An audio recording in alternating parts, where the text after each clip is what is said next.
Tema de hoje, o cara resolve. E o nosso texto, Lucas capítulo 22, versos 8 a 13. Jesus enviou Pedro e João dizendo: vão preparar a refeição da Páscoa. Onde queres que a preparemos? Perguntaram eles. E ele respondeu: ao entrarem na cidade, vocês encontrarão um homem carregando um pote de água. Sigam-no até a casa em que ele entrar e digam ao dono da casa: o mestre pergunta: onde é o salão de hóspedes no qual poderei comer a Páscoa com os meus discípulos? Ele lhes mostrará uma ampla sala no andar superior, toda mobiliada. Façam ali os preparativos. Eles saíram e encontraram tudo como Jesus lhes tinha dito. Então, prepararam a Páscoa.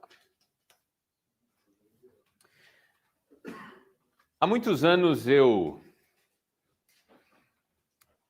ouvi uma história muito interessante, bastante lúdica, quase uma anedota, que naquele momento era bastante usada nos ambientes corporativos. E aí, lembrando de alguns termos, eu pesquisei na internet e a encontrei. É uma história sobre 4 pessoas. Todo mundo, alguém, qualquer um e ninguém. Havia um importante trabalho a ser feito e todo mundo acreditava que alguém o faria. Qualquer um poderia tê-lo feito, mas no final, ninguém o fez. Alguém se zangou porque achava que o trabalho era de todo mundo. Acontece que todo mundo pensou que qualquer um poderia fazê-lo, mas ninguém imaginou que todo mundo deixaria o trabalho para alguém que não fez. Enfim, todo mundo culpou alguém porque ninguém fez o trabalho que qualquer um poderia ter feito. Essa é a historinha que você pode usar na sua empresa, sobretudo se os seus funcionários forem crianças de 8 anos. Brincadeiras à parte, eu considero que um dos grandes problemas da vida humana, de uma pessoa no contexto familiar, profissional, ou mesmo religioso, é a tal da procrastinação. A procrastinação é um problema sério na vida de muita gente. A procrastinação é a arte de deixar para depois. É a arte de não fazer o que precisa ser feito sob as mais variadas alegações.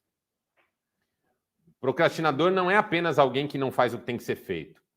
É alguém que sabe que não está fazendo o que deveria ser feito e encontra razões para isso.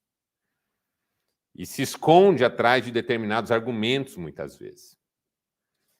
Um tempo atrás eu fiz uma palestra sobre procrastinação, em que eu tentei identificar as principais causas da procrastinação. Uma causa da procrastinação é uma formação psíquica pessoal que condiciona a pessoa a acreditar que as coisas se resolvem por si mesmas.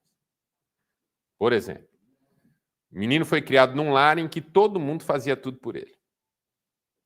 Ele acordava pela manhã porque a mãe ia lá acordar.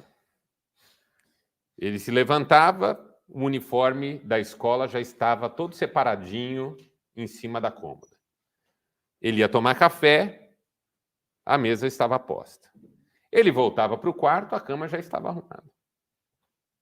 Ele voltava para a cozinha, a mesa já estava tirada e tudo arrumado. Ele ia para a escola, voltava, o almoço na mesa. Terminava o almoço, ia escovar um dente, voltava, a mesa já estava tirada. Ele espalhava os brinquedos pelo chão. Quando ele cansava de brincar e ia brincar com outra coisa, na volta os brinquedos já estavam todos guardados. Por mais que isso não seja um problema em si, não estou querendo criticar pais e mães que fazem tudo pelo filho, mas o fato é que gera no psiquismo da criança a sensação de que as coisas se resolvem por si mesmas. Eu baguncei, quando eu voltei estava arrumado. Eu tirei do lugar, quando eu voltei estava no lugar de novo. Pensa uma criança sendo formada nesse contexto. Ela realmente assume que a vida é um ambiente onde as coisas se resolvem por si mesmo. E aí ela fica adulta e ela tem essa sensação que em algum momento as coisas vão se resolver por si mesmas. Então ela casa e ela realmente acredita que em algum momento tudo vai se resolver. Ou porque o cônjuge vai fazer, ou qualquer coisa. Até conta a história do sujeito que casou, voltou da lua de mel, primeiro dia em casa, dormiu com a esposa, acordou pela manhã, foi para a sala, sentou no sofá, não demorou nada, a esposa veio e sentou do lado dele tomando uma xicrinha de café. Ele olhou para ela olhou para ele, ele perguntou: cadê meu Todd?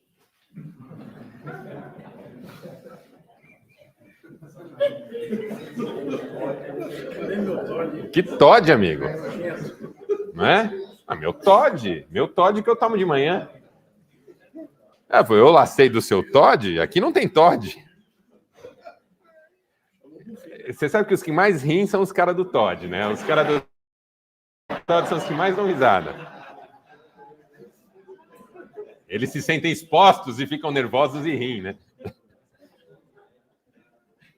E ele fica chocado, porque assim, na cabeça dele era para aparecer um Todd pronto, para ele tomar. E aí ele tenta convencer a esposa de que ela tem que providenciar o Todd dele. No outro dia, ela até, recém-casada, faz o Todd. Aí ele prova o Todd e faz aquele bico, porque não é igual da mamãe, né? A mamãe fazia um Todd muito mais caprichado e tal, né? Brincadeira à parte, muita gente foi criada nesse contexto em que, por carências, por necessidade de autoafirmação, os pais acabaram superando essas barreiras na vida dos filhos, antecipando soluções que os filhos não precisaram buscar e acabaram criando pessoas com inclinação à procrastinação, por causa do sentimento de que se deixar, resolve sozinho. Então, esse é um ponto. Outro ponto da procrastinação é o chamado medo da dor. Pessoas procrastinam porque realmente acreditam que, se envolverem em alguma coisa, vão sofrer com um sofrimento que não querem experimentar. Homens fazem muito isso em relação à saúde física. O sujeito está com uma dor. Eu tenho 5 dias que ele está com a dor. A mulher fala, vai no médico. Ele diz, não, já vai passar. Vai no médico, bem. Você está com essa dor faz tempo. Você está com dificuldade de deitar, de levantar, está gemendo. Não, não é nada, não.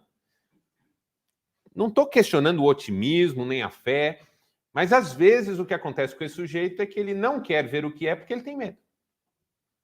Tem medo de mexer, tem medo que doa mais, tem medo que isso exija um tratamento que ele não está disposto a se submeter. Como quebrar um braço, né? Por que você não quer ir com o braço quebrado no ortopedista? Porque você sabe que ele vai mexer, e quando ele mexer vai doer. Então é melhor deixar o braço pendurado e esperar sarar sozinho, porque é menos assustador do que se submeter. Você tem seu pai mais velho e ele está lá tossindo, né? A última vez que ele tossiu, o pulmão dele foi para o corredor da sala e teve que engolir de volta. E você fala, pai, vamos no médico. Não preciso de médico. Eu estou bem. Por que ele não quer o médico? Por que ele procrastina o tratamento? Porque ele tem medo do tratamento. O medo da solução é uma razão de procrastinação. Às vezes o pai tem medo de conversar com o filho. A mulher já está cobrando faz dias uma conversa do pai com o filho e o pai não tem porque tem medo. Tem medo da reação do filho, tem medo de não sair legal a conversa, tem medo de não dar conta desse recado, tem medo, então ele procrastina. O medo é um fator de procrastinação. Um outro fator de procrastinação, e esse eu acho mais perigoso de todos, não é? Porque além da formação psiquicamente condicionada para as soluções que acontecem por si mesmas e do medo de soluções que possam trazer sofrimento, existe uma razão de procrastinação, e é, na minha opinião, a mais perigosa de todas, que é a autoconfiança, que no final das contas eu dou conta. Sabe o sujeito que tem uma tarefa para cumprir daqui a uma semana, mas ele não vai se antecipar porque no final das contas ele acha que ele resolve? A autoconfiança é um fator de procrastinação. A mulher fala assim, bem, né, resolve isso aí, não deixa para a última hora. Deixa comigo. Tá de boa, fica na paz, que tá de boa. Mas, bem, você vai deixar para a última hora? Fica tranquilo. Eu falo para minha mulher, você já vou trocar a lâmpada, não precisa me lembrar de 6 em 6 meses. Eu já entendi que eu tenho que trocar. Fica na paz. Chegando a hora certa, eu troco. Essa coisa de na última hora eu resolvo, na última hora vai estar tudo bem, no final das contas tudo se acerta, mas porque eu confio muito no meu próprio poder de resolução. Muitos procrastinadores são autoconfiantes, até um pouco orgulhosos. Aquele seu menino que deixa para estudar na última hora para a prova, porque no fundo ele sabe que ele sabe. E ele não está muito assim preocupado. Está confiando tanto no próprio taco que não vai se antecipar com os cuidados. Então, a procrastinação, não importa a fonte que ela tenha para se alimentar, ela acaba sendo um problema por quê? Porque aquilo que já deveria ser da nossa atenção, do nosso cuidado, da nossa providência, acaba ficando para depois e com grandes chances de simplesmente não acontecer. E o que acontece quando você convive com gente procrastinadora? Que cedo ou tarde essa pessoa te deixa na mão. Esse é o problema de procrastinar. Eu sou uma pessoa que tem que lutar, e eu luto há muitos anos com a procrastinação. Porque a gente tende a procrastinar, é normal. Mas o que acontece é que quando eu procrastino para além do limite que eu não deveria ultrapassar, eu acabo me complicando ou complicando alguém que não merecia que eu a complicasse dessa maneira. Então, uma das coisas que eu tenho dito para mim mesmo, para eu ser o cara, é que eu preciso parar de procrastinar. Assumir os meus compromissos com mais coragem, com mais dedicação, e não assumir aqueles que eu não quero cumprir.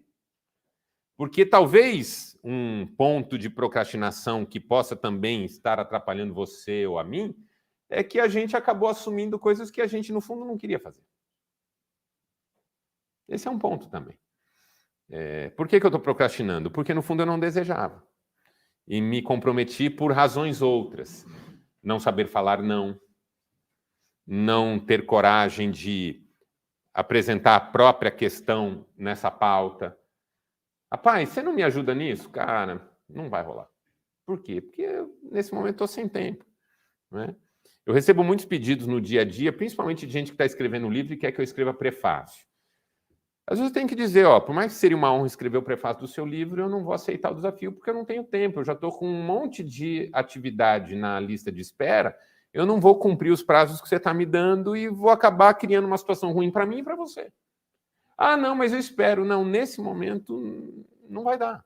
É chato, porque a pessoa fica triste. Você queria poder atender, mas tem que dizer não dá, não consigo te ajudar nesse momento. Por mais que seria bem legal para mim e para você. Não dá.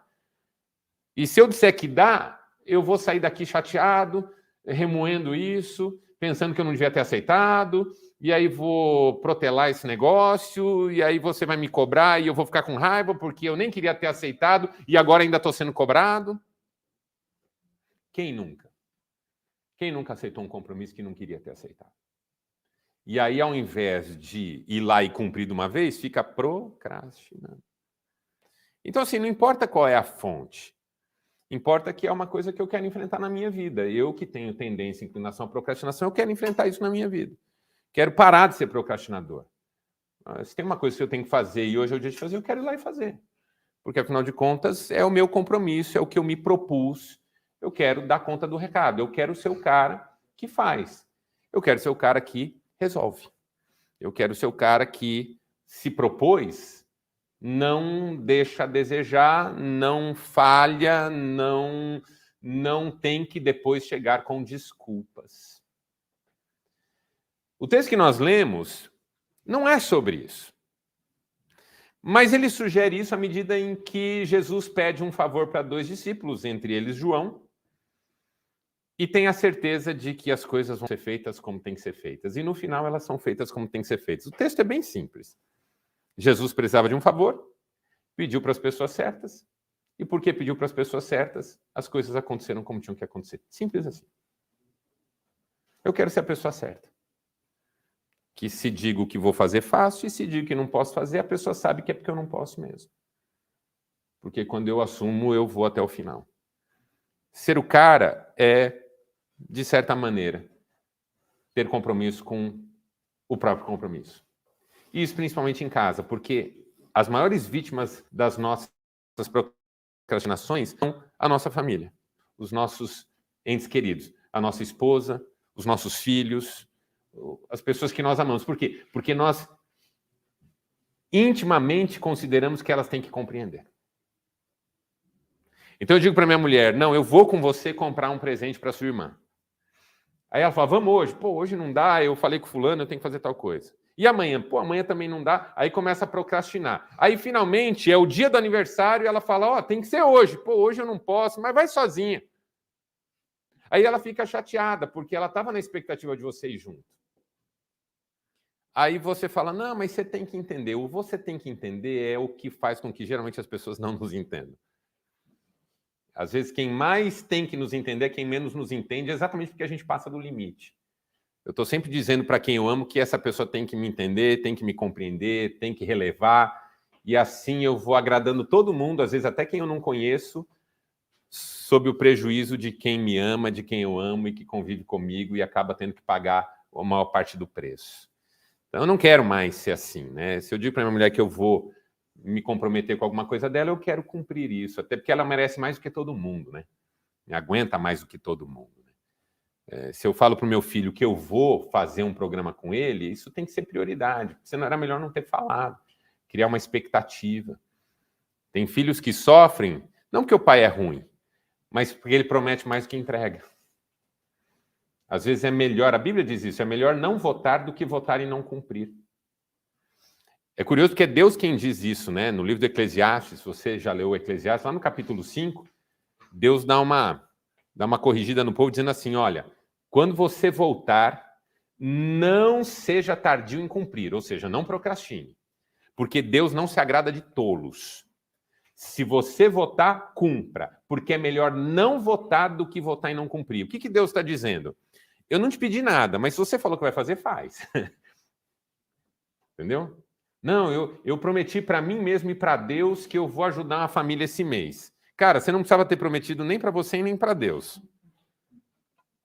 Deus não te pediu nada, Deus não ficou te olhando e falou, escuta, você não vai me prometer nada, não? Já faz 15 dias que você não me promete nada. Deus não fica assim, olhando para nós, esperando uma promessa. A gente vai lá e faz. E depois não cumpre. Por que fez? Essa é uma outra coisa que me incomoda. Eu fico me perguntando por que eu faço antecipações de motivação. Não sei se você é assim, de antecipar motivação. Cara, ó, tô fazendo um negócio, ó, se der certo, eu vou falar com você para a gente fazer um negócio junto. Por que eu fiz isso? Por que eu antecipei um comportamento motivado? Eu nem sei se vai dar certo, e quando der certo, eu nem sei se eu vou querer sustentar o que eu falei. E eu não precisava ter falado. Entendeu? Bem, ó, ora por mim, bem, se der certo lá o negócio, nós vamos viajar. Aí a mulher já começa a fazer pesquisa na internet. Site de viagem. Cancún, Paris, Dubai, Maldivas. Aí o negócio sai. Ela já está fazendo a mala. Aí você fala, não, espera um pouquinho. Tem que entrar o dinheiro primeiro. O cara fez em não sei quantas vezes. Aí tá, mas quando vai entrar? Não, até o final do ano, com certeza. Aí chega o final do ano, e aí, não vamos? Não, deixa virar o ano. Tipo assim, você não precisava ter falado nada. A gente faz isso, não sei porquê. Eu faço muito isso. Ó, pô, é igual o tal do precisamos tomar um café. Você faz isso com seus amigos? Cara, precisamos tomar um café, hein? Oscar, vou até falar virado para cá, porque aqui tá um monte de problema. Ó, eu faço isso direto. Cara, precisamos tomar um café, hein? Pô, vamos, me liga, tal, não sei o quê. Aí passa uma semana, 2, 3, encontra de novo, o que faz? Ô, nosso café, hein? Tipo, fica com uma promessa suspensa. Por que a gente faz isso? A gente está tentando, de alguma maneira, responder uma demanda que é nossa. Sabe? Antecipar um comportamento motivado, dizer, ó, pô, tem uma ideia de negócio, preciso falar com você e depois não quer mais falar. Por que a gente antecipa? Talvez porque a gente não queira fazer certas desvinculações. De repente, pô, eu gosto tanto do meu amigo aqui, o Henrique, que eu falo para ele que eu quero tomar um café com ele, mas eu não estou planejando tomar um café com ele, eu só quero que ele saiba que eu considero. Mas a chance disso sair pela culatra é muito grande, porque a próxima vez que fala, pô, o nosso café, ele vai olhar e falar, cara, nem fala, porque nós não vamos tomar essa porcaria, entendeu? Toma esse café na sua casa, eu tomo o meu lá. Manda uma foto de WhatsApp com você tomando café e eu considero como resolvida a questão. Veja, eu não estou querendo... Assim, me perdoa se eu estou pegando exemplos bobos e transformando uma coisa muito grave, eu não estou querendo dramatizar, mas só dizer assim, nós temos a tendência à procrastinação e, em muitos casos, a procrastinação é em relação a coisas que nós nem precisávamos ter assumido. Esse é o ponto. Isso que me incomoda, às vezes, que eu estou procrastinando coisas que não existiam como obrigação até que eu as coloquei ali daquela forma. Então, para ser o cara, eu preciso ser mais resolutivo e menos procrastinador, menos envolvido em questões que extrapolam os limites do meu campo necessário de atuação. Por isso que eu gostei da simplicidade do texto que nós lemos, e depois dessa historinha aqui, a ideia era, a partir de coisas muito simples, para dizer o seguinte: o cara faz o que precisa ser feito. O cara resolve. O cara é aquele que se propõe, vai lá e faz. E é disso que se trata. E aí eu pensei em algumas ideias, né? Para ser o cara que resolve. Primeira, voluntariedade. A palavra voluntariedade é uma palavra que a gente confunde.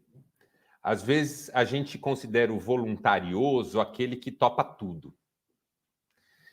Mas a palavra voluntariedade, ela tem a raiz na palavra vontade, de voluntar. Vontade. O voluntarioso é aquele que acompanha a sua vontade de fazer o que se propõe. Entendeu?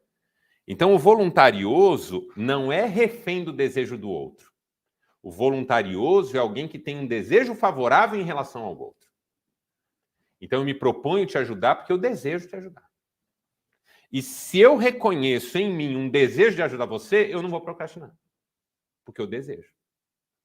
Então, quando eu falo para um amigo assim, rapaz, eu vou te mandar uns negócios porque eu pensei em você essa semana e eu tenho um material que eu queria te mandar, acho que vai te ajudar. Pô, eu quero, me manda. Na voluntariedade, você chega em casa e já manda. Porque você foi movido pelo desejo de fazer isso. Quando eu tenho desejo de ajudar, eu ajudo. Agora, quando eu não tenho desejo de ajudar, o que me move? Às vezes o desejo de agradar, o que me impede de dizer não. Às vezes o desejo de parecer mais do que eu sou. E aí eu acabo não cumprindo essa tarefa e ficando menor do que o que eu gostaria de parecer para o outro. Então eu estou indo contra o meu desejo. O voluntarioso não está indo contra o seu desejo, ele realmente tem o desejo de fazer. O cara é o cara porque ele tem o desejo de ser o cara. Ele tem o desejo de ajudar. Ele tem o desejo de abençoar, tem o desejo. Eu quero gastar um tempo, eu quero tomar um café com esse amigo. Quero ouvi-lo, quero fazer diferença na vida dele. A gente tem que querer. Se a gente não quiser, não adianta. Estava falando para um paciente meu hoje. Até Deus deseja que a gente deseje. Porque se tem alguém que poderia impor qualquer coisa sobre qualquer um, é ele. Vamos pensar em Deus como conceito. Se tem uma coisa sobre Deus, é que ele pode obrigar qualquer um a qualquer coisa. Vou dar um exemplo, né? Falava isso na igreja, que eu era pastor. Já pensou se, na tarefa de evangelização, falasse para uma pessoa, você não quer aceitar a mensagem da fé e entregar seu coração? Não, não quero não. Um raio. Fogo. Aí eu olho para o do lado e falo, e você? Claro. Quero, onde é que eu assino? Não entendi o meu amigo por que ele falou não, é burro. Eu tô dentro, conta comigo. Então, assim, se tem um cara que podia obrigar, era Deus. E você lê a Bíblia Sagrada o tempo todo assim, ó, se vocês quiserem me ouvirem, comerão melhor dessa terra. Jesus, Se alguém quiser vir após mim, negue-se a si mesmo, tome cada dia a sua cruz e siga-me. Assim, sem desejo. Nem Deus quer. Entendeu? Por obrigação. O apóstolo Paulo diz assim, quando você for contribuir, contribua conforme você propôs no coração. Não por obrigação, nem por desejo mesquinho, mas com alegria, porque Deus ama quem contribui com alegria.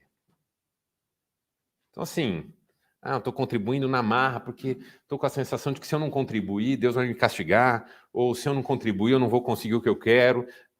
Do ponto de vista da fé, e para Deus isso aí não tem valor, porque não é um prazer, não é uma disposição do coração, não é um desejo. É uma barganha, é um medo, é algum tipo de coisa que não tem nada a ver com a verdade do íntimo. Então, a pessoa voluntariosa, ela é voluntariosa, a vontade dela está empenhada. A vontade dela faz parte do processo, ela realmente é desejosa. Pô, eu desejo fazer pela minha mulher o que eu estou me propondo, eu desejo fazer pelo meu filho o que eu estou me propondo. Então, eu vou me organizar para que a expressão do meu desejo, ao mesmo tempo, seja a expressão do que o outro também deseja e pode ser bênção na vida dele. Essa voluntariedade, os discípulos seguiam Jesus por vontade própria. Às vezes eu falava isso muito na minha igreja. Eu falava, gente, nenhum de vocês tem obrigação de estar aqui. Então, assim, joguem limpo. Sabe? A pior coisa do mundo é você estar num lugar que você não quer estar. E estar por razões que não fazem sentido. Acaba se comprometendo com coisas que você não vai entregar. Não, você quer igual quem eu atendo. É curioso, eu atendo muita gente. Tenho, graças a Deus, uma agenda lotada. Às vezes eu pego uma pessoa que está aqui, está pagando, e ela não deseja. E aí você começa a verificar por que ela está aqui, embora não deseja. Porque não é a cura para a sua alma que ela está buscando. É uma razão para poder chegar no outro que o está cobrando e poder dizer, eu tentei de tudo, mas não consegui. Uma coisa louca isso. O sujeito gasta uma grana numa terapia que não vai funcionar porque ele não quer mudar. Só para poder dizer para o outro, eu fiz de tudo. Ok, o dinheiro é seu. Você quer que ele venha para o meu bolso? Não sou eu que vou dizer não. Tudo certo, não tem problema nenhum. Mas eu acho que não tem necessidade. Quer mudar, muda. Não quer mudar, assume que não quer. Mas o outro cobra. Diz pro outro que você não tá afim. Mas aí me larga. Pô, mas e esse jogo? Como é que funciona esse jogo? Eu não quero ser quem o outro demanda, mas também não quero que o outro pare de demandar. Aí eu vou viver em conflito. Então, ser voluntarioso é você poder reconhecer que existe em você um desejo. Um desejo de ser alguém que, de alguma maneira, faz a diferença na vida dos outros. Pô, é um desejo. Eu quero. Pô, esse ano eu quero fazer a diferença na vida. Esse ano eu quero tratar melhor meus funcionários. Esse ano eu quero. Porque se eu não desejar, as promessas que eu fizer eu não vou cumprir. Todo final de ano, na igreja evangélica, a crentaiada faz promessa de ler a Bíblia inteira no ano seguinte. Quem aqui é evangélico sabe disso. 2023 vou ler a Bíblia inteira. Em janeiro já leu Gênesis e Êxodo. Chegou em Levítico, já esquece, não vai rolar. Levítico vai travar sua leitura. Pensa num livro que é chato de ler. Aí para. Aí quando chega agosto ainda está em Levítico. Não, mas 2024 vem aí. Eu vou ler a Bíblia inteira. Pergunta, você tem desejo de ler a Bíblia? Porque se você tem desejo de ler a Bíblia, vai lá e leia. Geralmente a gente promete aquilo que a gente não quer.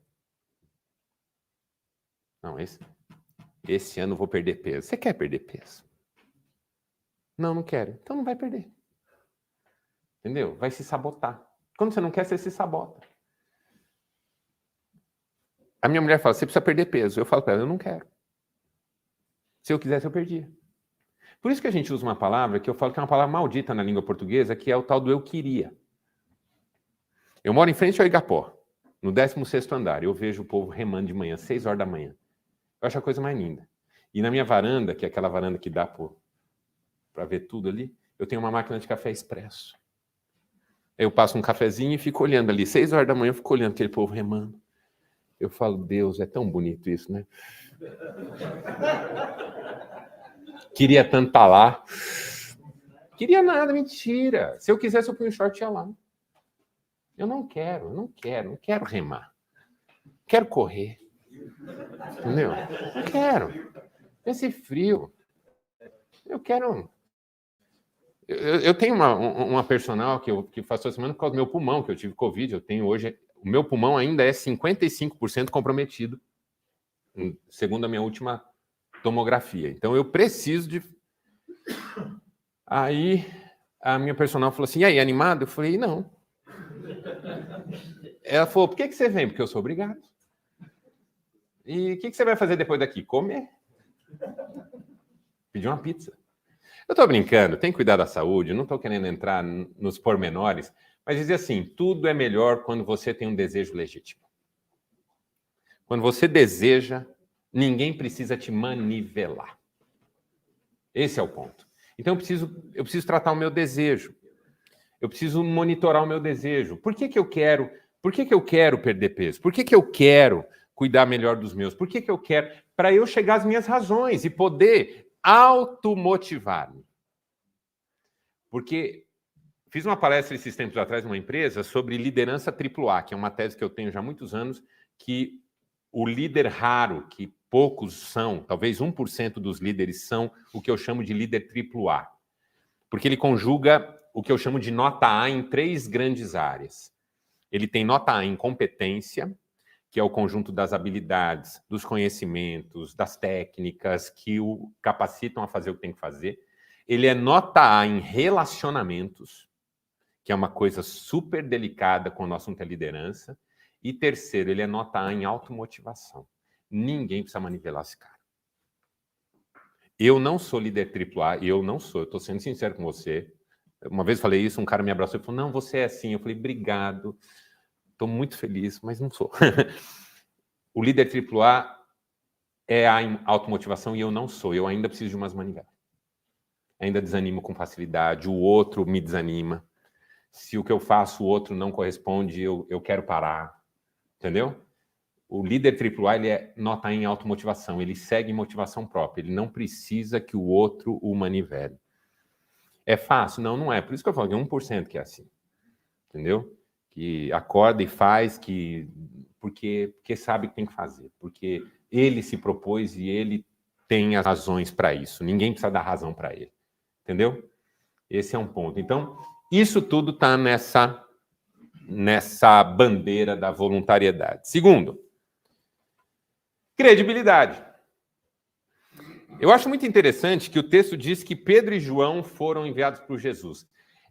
Por que eu acho interessante? Porque Pedro e João são os 2 discípulos principais, só não são os principais no total porque ainda tem Tiago aqui. Então, Tiago não está aqui no nosso texto, mas com Tiago formavam Pedro e João a tríade principal, não é? A trindade do colégio apostólico. Veja, Jesus tem uma tarefa tão simples para cumprir. Podia pedir para Judas. Ô Judas, vem cá. Vai lá me arrumar um lugar para a gente hospedar. Ah, por quê? Porque você é chato. Nós vamos ficar aqui falando churrasco e você vai lá. É uma tarefa simples. Arrumar um lugar. Jesus escolhe os 2 melhores. É assim. Há muitos anos eu falo que quanto melhor uma pessoa, mais ela é demandada para coisas simples. Você pode ver. Quando eu pastoreava a igreja, eu falava isso. Os membros que eu mais conto são os mais ocupados. Porque o desocupado não dá para contar. Porque você pensa assim, né? Pô, eu preciso de alguém para vir aqui me ajudar um dia numa tarefa simples. Ah, chama o cara desocupado, porque ele está desocupado, aí ele vem, aí se ocupa um pouco. É o desocupado que não vem. Porque ele estava muito ocupado, desocupado. Não, ele não vem, o desocupado não vem. Você ainda ia se reclamando, mas não vem, ele não aparece, ele falta. Você fala, cara, a gente marcou, eu acordei tarde. Eu dormi tarde porque eu estava na internet. Vendo pregação, porque está vendo pregação. Está vendo pregação na internet, aí dormi tarde. Agora, o cara assim, que é empresário, que é líder de um monte de gente, tudo mais, você fala, cara, eu preciso de você tal hora. Se ele fala que sim, com chuva, com sol, ele está lá. E o desocupado não aparece. Por quê? Porque o desocupado não está afim de nada. Então, o que você começa a perceber? Que tem gente que ninguém conta, porque toda vez que tenta contar, o cara não tem mais credibilidade. Tipo, eu pedi uma vez, não veio. Pedi duas, não veio. Eu não vou pedir a terceira, eu não sou retardado. Eu falava isso na igreja que eu pastoreava. Eu falava assim, ó. Uma vez um sujeito perguntou para mim, por que Deus não fala comigo? Eu falei, eu não sei quantas vezes ele já falou e você não ouviu. Pode ser que ele não fale com você de raiva. Entendeu? Deus falou com o Ronaldo, Ronaldo, perdoa. Aí o Ronaldo fingiu que não era com ele, não perdoou. Aí Deus falou de novo, Ronaldo, perdoa, não sei o quê. Aí um dia Deus fala, não falo mais com o Ronaldo. Eu falo, ele não faz. Aí um dia o Ronaldo fala, Deus, por que você não fala comigo?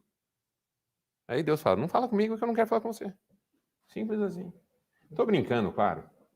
Por isso que eu não sou mais pastor, né? Você vê que eu não tenho jeito desse negócio, né?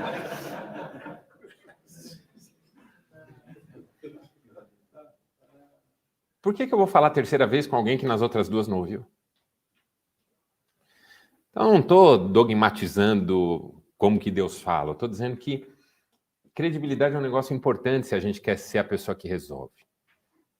É muito triste. Sabe o que é muito triste? É muito triste quando um pai ouve de um filho, eu não acredito em você. Você sempre fala que vai fazer e nunca faz. É muito triste quando um filho fala isso para um pai. Às vezes é uma criança pequena e já fala isso.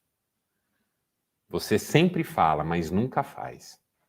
Às vezes é a esposa, às vezes é um pai, uma mãe, às vezes é um irmão. Ah, você só fala. Quando alguém diz para mim, você só fala, e eu já ouvi isso, você só fala. Vai pra caramba, porque no fundo é verdade. Várias vezes eu falei e não fiz. Então, credibilidade é um ponto. Pedro e João têm credibilidade. A tarefa é simples, mas mesmo tarefa simples você quer que seja feita. Então você pede para quem faz. Pedro tinha um monte de defeito, um monte de problema, mas não era o cara que não fazia o que tinha que fazer. João, a mesma coisa. Com todos os defeitos que podia ter, era o cara que fazia o que tinha que ser feito. Então, mesmo que a tarefa era simples, Jesus precisa de dois caras que ele possa confiar, Pedro e João. Porque Pedro e João eram os caras, e João, que é o nosso personagem principal, era o cara. Credibilidade. Por isso que Jesus tem uma frase no Evangelho que eu acho uma das mais pesadas e a gente pouco presta atenção nela. Ele diz assim, seja o vosso sim, sim, e o vosso não, não. O que passar disso é do diabo. Aí uma vez eu estava conversando com uma pessoa, ela falou assim, não, é que nem Jesus disse, que a gente tem que dizer ou sim ou não. Nada de talvez. Não tem nada a ver com isso. O que Jesus está dizendo é, seja... Espetacular, né? Seja o seu sim, sim. Ou seja, você disse sim, o seu sim tem que equivaler a sim. Você disse não, o seu não tem que equivaler a não, ponto. O que não pode é dizer sim e o sim ser não. Dizer não e o não pode ser sim. É isso que Jesus está dizendo que vem do diabo. A dissimulação. É o pai que diz não, mas no fundo ele vai deixar, então vai ser sim. E o filho sabe. Porque tem filho que sabe que o seu não é não só até o minuto 3. No minuto 4 o seu não vira sim. O filho sabe, o filho não é tonto. Então ele joga até o não virar sim. E eu, vice-versa. Então quando Jesus diz, seja o seu sim, sim, o seu não, não, ele está dizendo o seguinte, você não é obrigado a dizer sim nem não, mas se disse sim, que seja sim, se disse não, que seja não. Porque o que passa disso é do diabo. Eu acho essa ideia muito importante, porque eu já fui do sim que na prática virou não. E já fui do não que na prática virou sim. E é onde a gente perde a tal da credibilidade. Porque o que a gente fala não se escreve.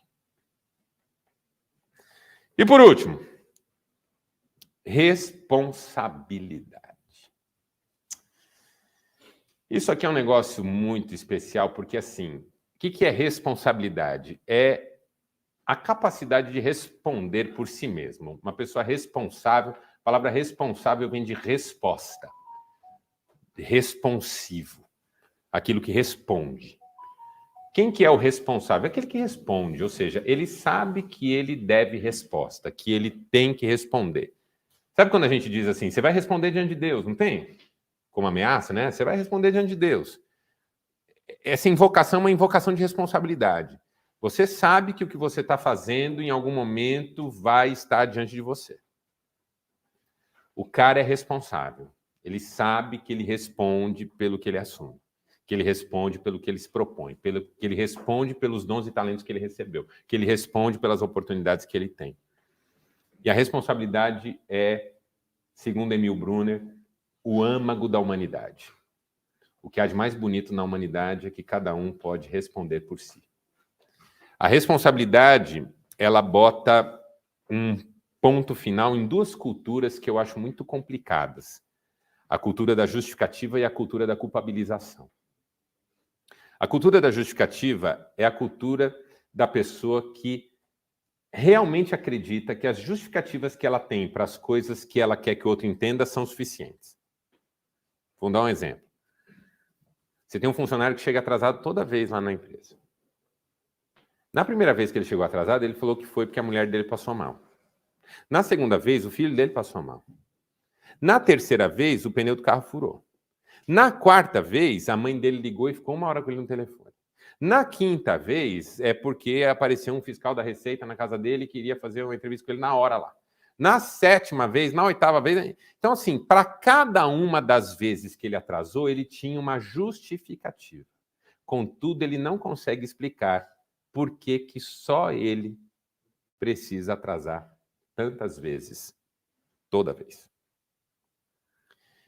É porque ele está tão convicto de que a justificativa é suficiente que ele se permite.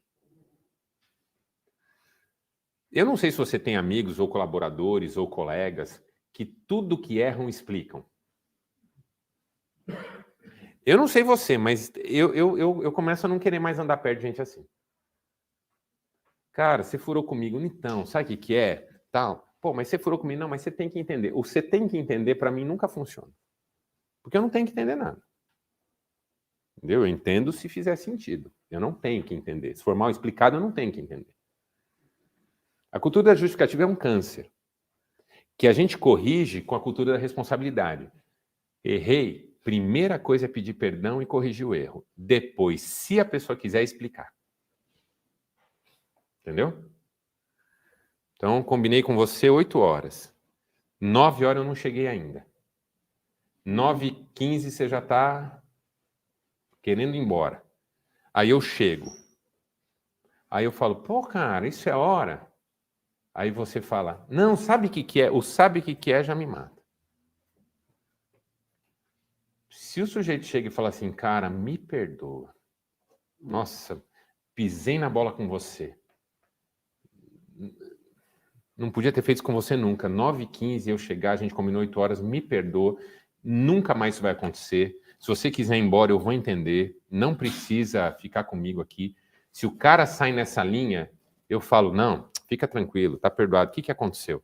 Não, acabei de receber uma notícia, minha mãe foi internada, e aí minha mãe queria falar comigo, aí demorou. Aí, cara, eu já tô aberto. Entendeu? Se o cara chega pedindo perdão, e eu aceito o perdão, e aí pergunto o que aconteceu, o que quer que tenha acontecido, eu vou entender. Agora o cara já chega, não, sabe o que é, tal, para mim tem uma cara de desculpa esfarrapada, entendeu? Não quer dizer que não seja verdade, mas o sujeito não teve a coragem de reconhecer o erro. Tudo bem, sua irmã passou mal, sua mãe ligou, foi uma coisa de família, mas custava ter me mandado uma mensagem dizendo, cara, me compliquei aqui. Pô, tô 1 hora te esperando. E outra, aí fico mandando mensagem. Você não vem? Tô chegando. Pô, tá chegando aonde? 1 hora de tô chegando. Tô estacionando aqui. Aqui aonde, cara? Em Cambé? Onde que você tá estacionando? Entendeu? Então, assim, a cultura da justificativa é muito ruim. E da culpabilização. O outro. Por que você não fez? Ah, sabe o que é? É que eu fiquei... É o tal do... Todo mundo achou que alguém faria. E no fim, só ninguém fez. A cultura da culpabilização, né? Jacques Lacan, que é uma frase que eu já disse aqui. Você pode me dizer que é assim ou assado por causa disso ou daquilo, desse ou daquele, mas nada muda o fato de que é você quem está dizendo que é assim ou assado por causa disso ou daquilo, desse ou daquele. É você quem está falando que a culpa de você ser assim é do outro. Essa opção é sua de culpabilizar. Então, a cultura da responsabilidade é uma cultura que a gente tem que promover nas empresas, em casa, com os filhos.